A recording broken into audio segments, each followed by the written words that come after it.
നമുക്ക് തുടങ്ങാം അല്ലേ? മാർച്ച് 8 വനിതാ ദിനമാണ്.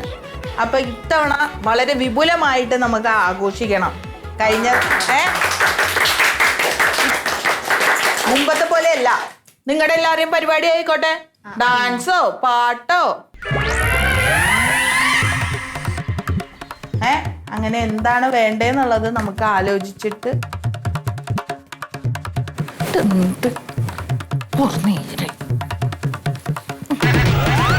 കാര്യം പറയുമ്പോൾ ശ്രദ്ധിക്കാൻ പറ്റില്ല എന്ന് പറഞ്ഞാൽ, ഇപ്പോൾ ഈ നിമിഷം മുതൽ എല്ലാവരും തീരുമാനം എടുക്കുക. മാർച്ച് 8 തീയതി പരിപാടി കഴിഞ്ഞിട്ടേ നമുക്ക് വേറെ കാര്യമുള്ളൂ. അത് തന്നെ. അപ്പൊ ഇനിയിപ്പോ പ്രധാനപ്പെട്ട കാര്യം എന്ന് പറയുന്നത് ഒരു ഉദ്ഘാടക വേണം. എന്റെ ഒരു അഭിപ്രായത്തിൽ കൗസല്യ ടീച്ചർ വേണ്ട. അത് നല്ല കാര്യം. അങ്ങനെയാണെങ്കിൽ എനിക്കൊരു കാര്യം പറയാം. അല്ല, ഞാൻ നല്ല ആളെ കൊണ്ടുവരുമല്ലോ. അല്ല, എന്നാലും ഒന്നും കാണാതെ ഞാൻ ഇത് പറയില്ലല്ലോ. നമ്മുടെ എല്ലാ പരിപാടികൾക്കും കൗസല്യ ടീച്ചറാണ് വരണത്.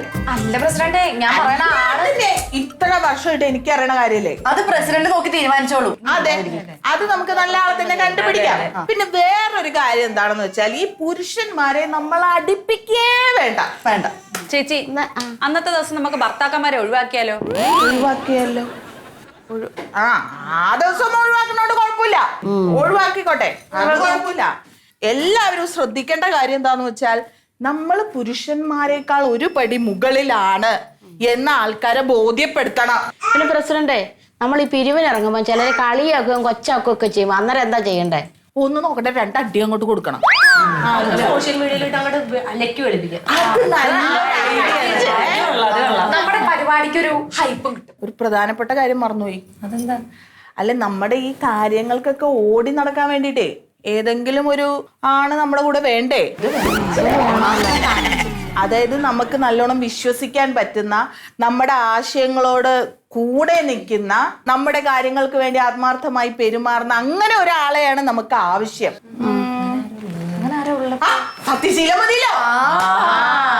സത്യശീലനാവുമ്പോ എന്താന്ന് പറഞ്ഞാൽ നമ്മുടെ കാര്യങ്ങളൊക്കെ അറിയുകയും ചെയ്യാം. വളരെ നിഷ്കളങ്കനാ. ഹലോ കണ്ടു, ഞാനിവിടെ കണറ്റിൻകരയില്. ആണോ? ഓ പിന്നെന്താ? വിട്ടോളൂ. പോവാം. സത്യ, ഒരു മിനിറ്റ്.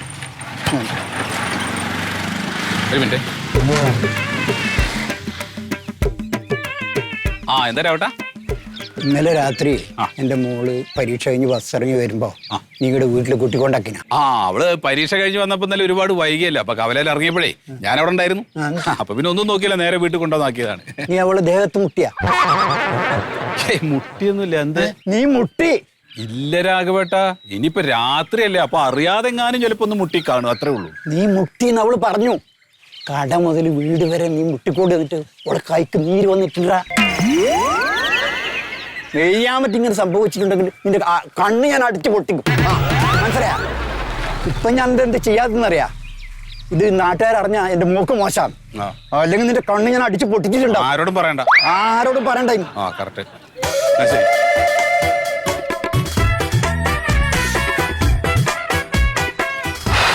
അപ്പൊ നമ്മളെന്താ പറഞ്ഞത്? വിറക്കണ്ട. സത്തു, എവിടെ സംസാരിച്ചോണ്ടിരിക്കുവാണോ? അപ്പൊ ശരി, പോട്ടെ നമുക്ക്. നീ ഇറങ്ങിയ ഞാൻ ഓടിക്കാം. അതന്നെയാ നല്ലത്. കയറോ? പിടിക്കട്ടെ.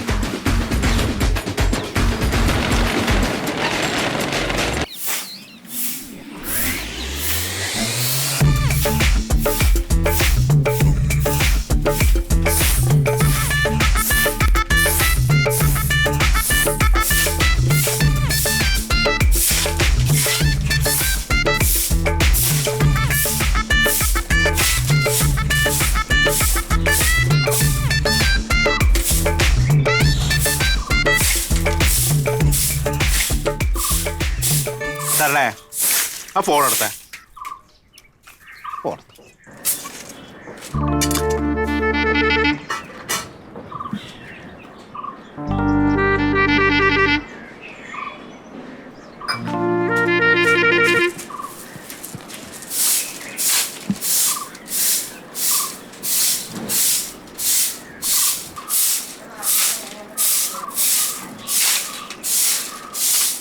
തരല ഇതാടെ കൊണ്ടുവച്ചു.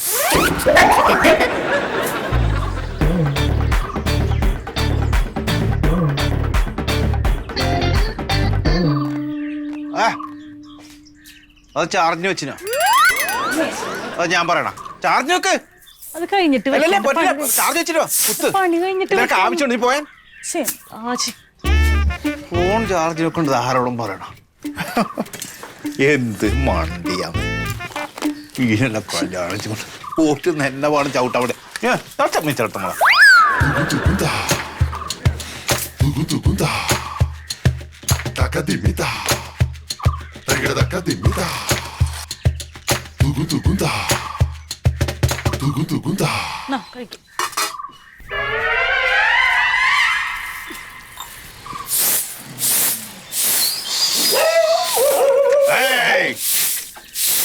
എന്നോട് തന്നെ കുറക്കാൻ നോക്കിയാ ഞാൻ കൊണ്ടുവന്നായി.